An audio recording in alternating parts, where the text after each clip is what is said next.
Something strange is happening in Britain right now. The Bank of England just cut interest rates for the second time in 4 months, and you might think that's good news. Lower borrowing costs, cheaper mortgages, more money in people's pockets. But here's what they're not telling you. Behind those rate cuts lies a warning so severe that economists are whispering about a crisis that could reshape the entire British economy by 2026.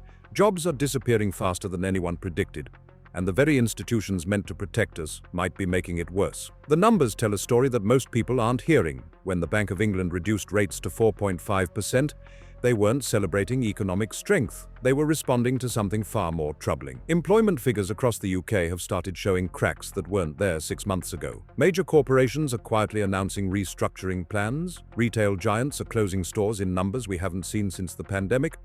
Tech companies that were hiring aggressively just last year are now implementing hiring freezes. The manufacturing sector, already battered by years of uncertainty, is shedding positions at an accelerating pace. This isn't the normal ebb and flow of the job market. This is something different, something that suggests a fundamental shift in how the British economy functions. And if you think your job is safe, you might want to pay very close attention to what comes next. Make sure you hit that like button and subscribe to Economy Reporter so you never miss the crucial financial news that affects your life and your future in the UK. The Bank of England's decision wasn't made in a vacuum. Behind closed doors, policymakers have been reviewing data that paints a concerning picture of the labour market. The official unemployment rate might look manageable on paper, but the reality beneath those numbers reveals a deteriorating situation. Underemployment has been rising steadily. People who want full-time work are stuck in part-time positions. Skilled professionals are taking jobs far below their qualification levels just to keep money coming in.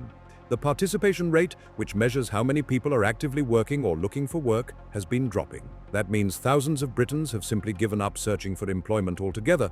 They're not counted in the unemployment statistics, but they represent a hidden pool of economic distress that doesn't show up in the headlines. Economic activity has been sluggish for months now, with consumer spending declining and business investment stalling. Companies aren't expanding because they don't see growth on the horizon. When businesses stop investing, they stop hiring. When they stop hiring, the economy contracts further. It's a cycle that feeds on itself, and the Bank of England knows it. Here's where things get really interesting. Those rate cuts that are supposed to stimulate the economy might actually be a signal of how bad things have become. Central banks don't lower rates when everything is going well. They lower them when they're desperately trying to prevent something worse from happening. Think back to every major economic downturn in recent history. The warning signs were always there, but they were dismissed or downplayed until it was too late. Right now, financial analysts who specialize in labor markets are noticing patterns that mirror those pre-crisis periods. Job vacancies have been falling consistently for 8 consecutive months. The ratio of available jobs to unemployed workers has shifted dramatically. Sectors that were considered stable and recession-proof are now showing vulnerability. Even the public sector, traditionally insulated from economic turbulence,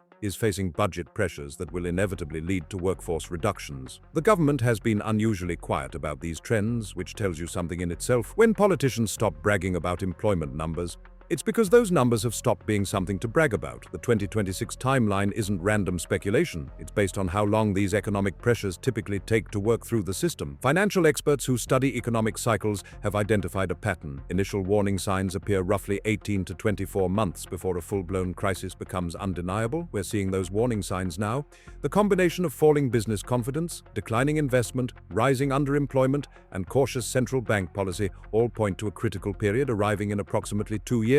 By then, the cumulative effect of today's troubles will have compounded. Companies that are currently implementing soft hiring freezes will move to actual layoffs. Businesses that are marginally profitable now will have closed their doors. Industries that are struggling will have contracted significantly. The housing market, which employs millions directly and indirectly, will feel the pressure of sustained economic weakness. Construction projects will be cancelled or delayed. Property values in certain regions could decline, creating a wealth effect that further dampens consumer spending. This isn't fear-mongering, it's pattern recognition based on how economies actually behave when multiple warning indicators align. What makes this situation particularly dangerous is that most people aren't prepared for it. The average British household is carrying more debt than at almost any point in history. Mortgage costs, even with recent rate cuts, remain elevated compared to the ultra-low rates people got accustomed to. Credit card balances have been climbing as people struggle to maintain their living standards amid rising costs. Savings rates have been declining because people are using their reserves to cover everyday expenses. When the next wave of job losses hits, millions of families will have no financial cushion to fall back on. They'll be forced into impossible choices about which bills to pay and which to let slide. The social implications are staggering. Areas that are already economically disadvantaged will be hit hardest. Young people trying to enter the job market will find even fewer opportunities than they face today. The gap between those with secure employment and those without will widen dramatically. We could see entire communities economically hollowed out as major employers downsize or relocate. The political consequences of widespread joblessness tend to be severe and unpredictable. History shows us that economic desperation drives social instability. So, what can actually be done about this? The uncomfortable truth is that once these economic forces are set in motion, they're incredibly difficult to stop. Rate cuts help, but they're not a magic solution. You can make borrowing cheaper, but you can't force businesses to expand if they don't see profitability. The opportunities ahead. You can't make consumers spend money they don't have or are too worried to part with. The government could implement fiscal stimulus, essentially spending money to create jobs and boost demand. But Britain's public finances are already strained. The debt-to-GDP ratio has been climbing for years. There's limited room for massive new spending programs without triggering concerns about long-term fiscal sustainability. Some economists are calling for targeted interventions in sectors most at risk, training programs to help workers transition to growing industries, support for small businesses that are the backbone of local employment, infrastructure projects that create jobs while building assets the country needs anyway.